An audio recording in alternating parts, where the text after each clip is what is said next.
만점자의 눈! 반갑습니다 여러분, 만점자의 눈입니다. 오늘은 우리 개원중학교에서 시험 본 3학년 1학기 시험지를 가지고 리뷰를 한번 해보도록 하겠습니다.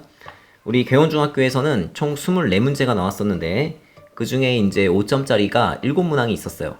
이 5점짜리가 어디에 어떻게 배열됐는지에 따라서 우리 친구들이 시간 배분에 영향을 받았을 것 같습니다. 한 문제 한 문제 풀면서 주의할 점은 무엇이었는지 같이 한번 살펴보겠습니다.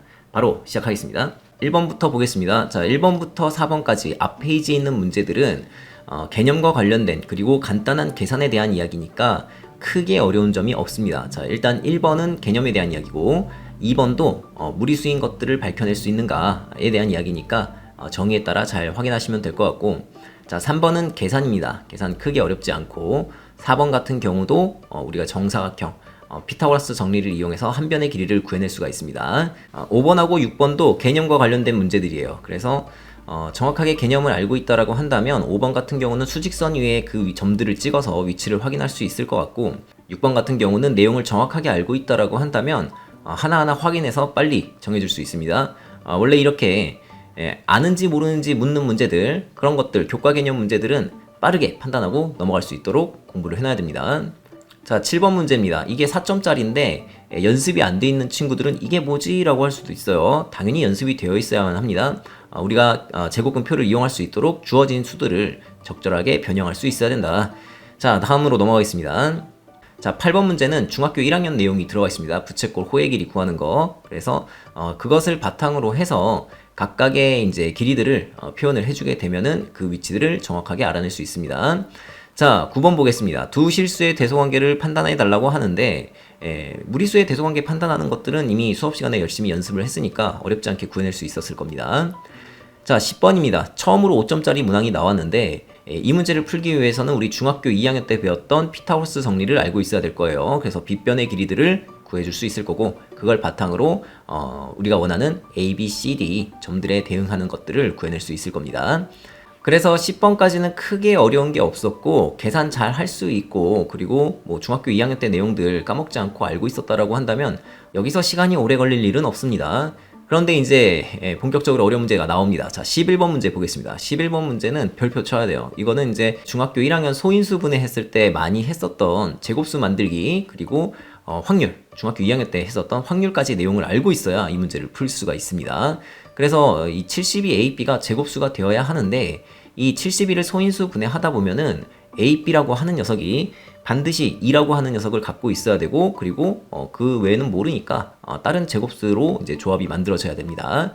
따라서 이 L이라고 하는 녀석은 이제 1, 2, 3, 4, 5 자연수니까 1, 2, 3, 4 대입해 나가면서 수 조건에 맞도록 저희가 판단을 해주게 되면은 총 가능한 순서상의 개수가 나오게 되는데, 여기서 L이 5일 때에는 A, B 곱한 것이 50이 나오는데 우리 A하고 B가 각각 1부터 9까지이기 때문에 10이 될 수가 없어요. 그래서 여기서는 만들어질 수가 없습니다, 순서상이. 그래서 이거를 주의해 주셔야 됩니다. 그래서 총 만들어질 수 있는 것들이 9, 8에 72 가지가 있는데 그 중에서 우리가 세게 되면은 14가지가 나오게 되니까 약분을 해주게 되면은 36분의 7 이렇게 나오게 됩니다. 그래서 확률이라고 하는 거는 전체 가능한 경우 수분에, 그리고 우리가 원하는 해당 경우의 수 이렇게 따지는 건데, 지금 한 번 뽑고 그 다음번에는 뽑았던 걸 다시 넣어서 뽑는 게 아니기 때문에 처음에는 9개를 뽑을 수 있고 나중에는 8개 뽑을 수 있고, 그래서 전체 뽑는 경우의 수는 9, 8에 72가지였다. 그리고 나머지는 우리가 일일이 세줘야 되는데 A, B 곱으로 나올 수 있는 숫자들이 L에 따라서 어떻게 바뀌는지 확인을 해주셔갖고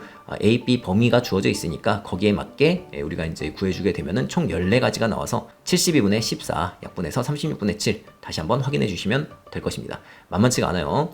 자, 12번 문제도 마찬가지입니다. 어렵습니다. 이것도 소수 부분에 대해서 정확하게 알고 있어야 돼요. 소수 부분은 0 이상 그리고 1 미만입니다. 그래서 거기에 맞게 A, B를 이제 정리를 해주게 되면은 A, B의 범위가 나오게 되는데, 자, 여기서 또 부등호에 덧셈 뺄셈 곱셈 나눗셈을 다룰 줄 아느냐라고 한다면 A 플러스 B가 어디서부터 어디까지 범위에 있어야 되는지를 알 수가 있습니다. 그래서 이제 유리수가 되도록 해달라고 했으니까 많이 나오는 주제죠. 제곱수가 돼야 돼요. 그래서 그 범위에 있는 제곱수가 될 수 있는 거 하나밖에 없고, 근데 그러한 숫자가 되기 위한 자연수 A, B니까 하나하나 세주게 되면은 두 쌍밖에 나오지 않는다는 것을 확인할 수 있습니다. 자, 이 11번과 12번의 난이도가 상당하기 때문에 여기서 시간이 많이 뺏기게 되면은 뒤에 있는 문제들 푸는데 어려움이 생길 수 있습니다. 빨리 잘 모르겠으면 별표 치고 넘어가야 돼요. 자, 그 다음 13번부터는 좀 쉬워집니다. 그래서 전개해서 x의 개수 빨리빨리 구해주시면 될 것 같고, 자, 14번 문제도 어렵지 않습니다. x의 개수가 2인 두 1차식의 곱으로 인수분해를 직접 해보게 되면은 두 1차식 다 구할 수 있고 합도 구할 수 있습니다. 어렵지 않습니다. 다음으로 넘어가겠습니다. 자, 15번 문제는 안 나오면 이상한 교과서 문제죠. 이거 우리 곱셈 공식 인수분해는 대수판을 이용해서 나타낼 수가 있습니다. 전형적인 교과서 문제예요. 그래서 어렵지 않게 풀 수 있을 것 같고, 자, 16번은 어떻게 다루냐에 따라서 애들이 이제 힘들었을 것 같습니다. 주어진 대로 식을 좀 변형을 해줘갖고 곱셈 공식 변형을 이용을 해서 이제 문제를 풀어주는 게 가장 쉽습니다. 그래서 이제 간단하게 계산을 하면은 답이 나올 거고, 자, 17번 문제 보게 되면은 이제 항등식을 이용을 하게 되면 A하고 B의 값을 모두 구할 수 있고, 거기에 맞춰서 사다리꼴 넓이 공식으로 문제를 풀어주시면 되겠습니다. 자, 18번 완전 제곱식이 되게 해달라고 하니까 2차식하고 1차식의 B를 살펴보게 되면은 상수항이 어때야 되는지 알 수 있어요. 그래서 K 값을 구해낼 수 있다. 크게 어렵지 않습니다. 자, 19번 같은 경우는 인수분에 대한 정확한 내용을 알고 있어야 되는데 가장 작은 단위들로 다 쪼개고 난 다음에 그런 것들의 조합으로 만들어지는 인수들을 찾아줄 수가 있습니다. 그래서 해당되지 않는 것들 하나 찾게 되면은 3ax 플러스 6a여야 되는데 지금 3ax 마이너스 6a니까 이 녀석은 만들 수가 없는 거죠. 그래서 정답은 5번 이렇게 되겠습니다. 자, 20번 문제 보겠습니다. 복잡한 수의 계산이 나왔는데 항상 공통된 인수가 보이면 묶어주는 것으로부터 시작하고 그리고 제곱 마이너스 제곱이 나왔으니까 합차 공식입니다. 그래서 합차 공식을 적절하게 활용을 해주게 되면은 크게 어렵지 않게 구할 수 있다. 자, 21번 문제는 루트 안에 제곱이 있으면은 이거는 절대값으로 벗겨질 수 있는 거니까 중학교 1학년 문제가 됩니다. 풀어줄 수 있습니다. 자, 22번 대수판 문제가 또 나왔네요. 자, 이거는 고등학교 가면은 좀 더 어렵게 변할 거예요. 부피 내용으로. 하지만 여기는 평면도형이니까 당연히 넓이로 묶어줘야 될 겁니다. 그래서 사각형들의 이제 넓이들을 다 합쳐주게 되면은 결국엔 이 녀석이 가로 곱하기 세로로 직사각형 넓이가 만들어지니까 가로가 될 수 있는 역할 그리고 세로가 될 수 있는 역할 각각의 인수들을 우리가 끄집어낼 수가 있습니다. 그래서 두 직사각형의 둘레 길이를 모두 구할 수 있겠죠. 자, 넘어가겠습니다. 자, 23번입니다. 자, 23번 문제를 풀 때에는 미지수 도입이 굉장히 중요해 보여요. 그래서 이제 작은 원의 반지름의 길이를 A라고 놨고, 그 다음에 중간 크기의 반지름의 길이를 B라고 놓게 되면은 큰 원의 반지름도 표현을 할 수 있고, 사각형의 넓이도 표현할 수 있으니까 A와 B와 관련된 식들이 만들어집니다. 그런데 이 문제를 풀 때 핵심은 치환인 것 같습니다.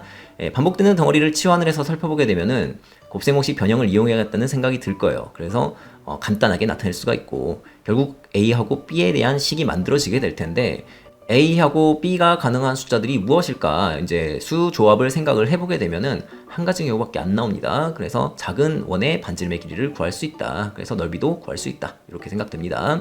자, 마지막 문제입니다. 24번은 점수에 비해서는 굉장히 쉬웠어요. 이거 내용 알고 있는 친구들은 더 빨리 구했을 겁니다. 그런데 좀 꼼꼼하게 보려고 한다면 중학교 2학년 때 배웠던 피타고라스 정리 쓰면 돼요. 그래서 우리가 이제 궁금해하는 변의 길이를 미지수를 써서 잘 나타내게 되면은 결국 피타고라스 정리를 써서 이게 금방 연결된다는 것이 눈에 보이게 됩니다. 그래서 색칠되어진 두 정사각형 넓이의 절반이 될 거라는 거 그렇게 이제 받아들이시면 될 것입니다. 그래서 전반적으로 살펴보게 되면은 5점짜리들이 있는데 중간에 있었던 5점짜리 문항들이 가장 난이도가 높았어요. 그래서 우리 친구들이 만약에 거기서 시간을 많이 뺏겼으면은 뒷부분 처리하는데 좀 쉬웠음에도 불구하고 뒷부분 처리하는데 시간이 부족했을 거다 이렇게 판단이 됩니다.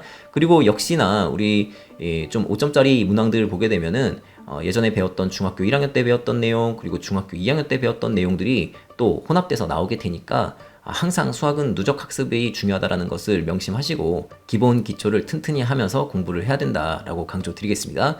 개원중학교 리뷰는 여기서 마치도록 하겠습니다. 감사합니다.